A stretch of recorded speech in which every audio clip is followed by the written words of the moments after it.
ایک واقعہ آتا ہے کہ ایک بزرگ تھے، کسی مسجد میں گئے، وہاں کا جو امام الصلاۃ تھا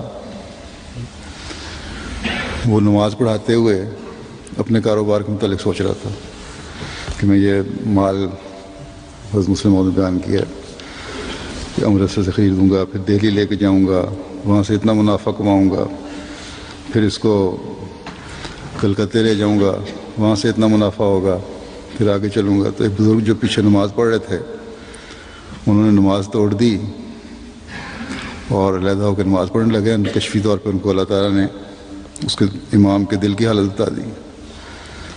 بعد میں مقتدیوں نے شکایت کی، مولوی صاحب یہ نماز آپ کے پیچھے نہیں پڑھی، اس نے توڑ دی تھی۔ بڑے غصے میں انہوں نے پوچھا کہ بتاؤ کیا وجہ ہے، کیوں نماز توڑی تم نے، اتنا گناہ ہے تمہیں یہ وہ۔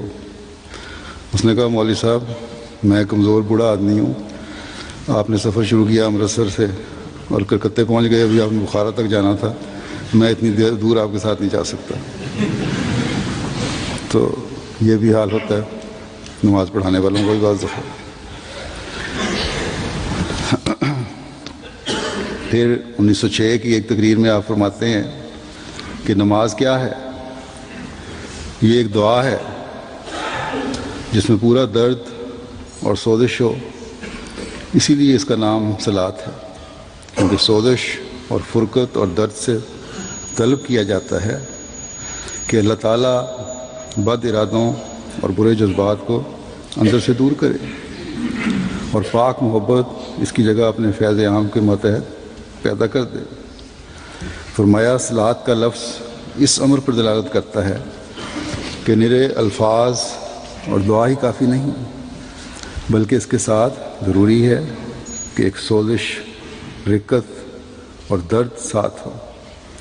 خدا تعالیٰ کسی دعا کو نہیں سنتا جب تک دعا کرنے والا موت تک نہ پہنچ جاوے۔ دعا مانگنا ایک مشکل امر ہے اور لوگ اس کی حقیقت سے محض ناواقف ہیں۔ بہت سے لوگ مجھے خط لکھتے ہیں کہ ہم نے فلاں وقت فلاں امر کے لیے دعا کی تھی مگر اس کا اثر نہ ہوا، اور اس طرح پر وہ خدا تعالیٰ سے بدظنی کرتے ہیں اور مایوس ہو کر ہلاک ہو جاتے ہیں۔ وہ نہیں جانتے کہ جب تک دعا کے لوازم ساتھ نہ ہوں وہ دعا کوئی فائدہ نہیں پہنچا سکتی۔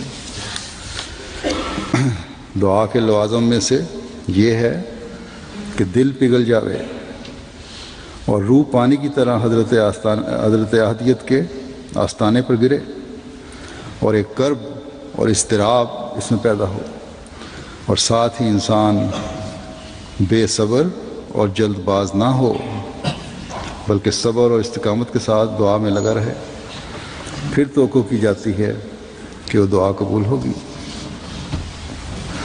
فرمایا نماز بڑی اعلیٰ درجے کی دعا ہے، مگر افسوس لوگ اس کی قدر نہیں جانتے اور اس کی حقیقت صرف اتنی ہی سمجھتے ہیں کہ رسمی طور پر قیام، رکوع، سجود کر لیا اور چند فکرے طوطے کی طرح رٹ لیے، خواہ اسے سمجھیں یا نہ سمجھیں۔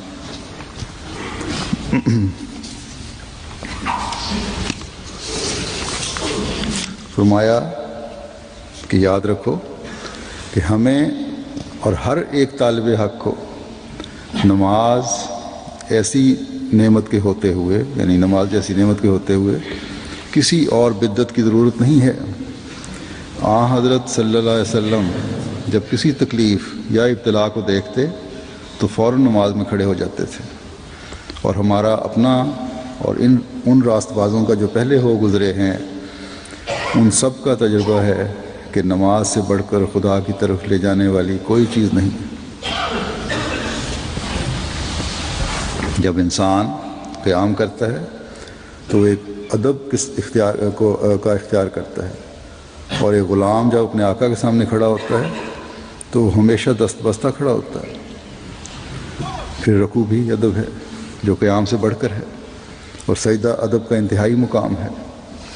جب انسان اپنے آپ کو فنا کی حالت میں ڈال دیتا ہے اس وقت سجدے میں گر پڑتا ہے۔ افسوس ان نادانوں اور دنیا پرستوں پر جو نماز کی ترمیم کرنا چاہتے ہیں اور رکوع و سجود پر اعتراض کرتے ہیں۔ یہ تو کمال درجے کی خوبی کی باتیں ہیں۔ جب تک کہ انسان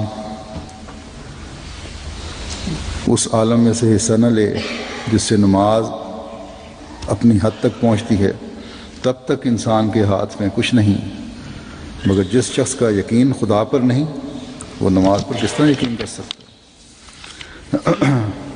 پھر آپ نے فرمایا،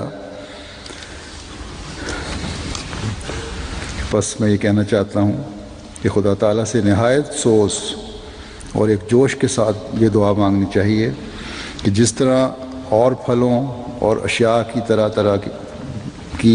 طرح کی لذتیں عطا کی ہیں، نماز اور عبادت کا بھی ایک بار مزہ چکھا دے، کھایا ہوا یاد رہتا ہے۔ دیکھو، اگر کوئی شخص کسی خوبصورت کو ایک سرور کے ساتھ دیکھتا ہے تو وہ اسے خوب یاد رہتا ہے، اور پھر اگر کسی بد شکل اور مکروہ حیات کو دیکھتا ہے تو اس کی ساری حالت اس کے بالمقابل مجسم ہو کر سامنے آ جاتی ہے۔ ہاں، اگر کوئی تعلق نہ ہو تو کچھ یاد نہیں رہتا۔ اسی طرح بے نمازوں کے نزدیک نماز ایک تاوان ہے کہ ناحق صبح اٹھ کر سردی میں وضو کر کے خواب راحت چھوڑ کر اور کئی قسم کی آسائشوں کو چھوڑ کر پڑھنی پڑتی ہے۔ اصل بات یہ ہے کہ اسے بیزاری ہے، وہ اس کو سمجھ نہیں سکتا۔ اس لذت اور راحت سے جو نماز میں ہے اس کو اطلاع نہیں، پھر نماز میں لذت کیوں کر حاصل ہو؟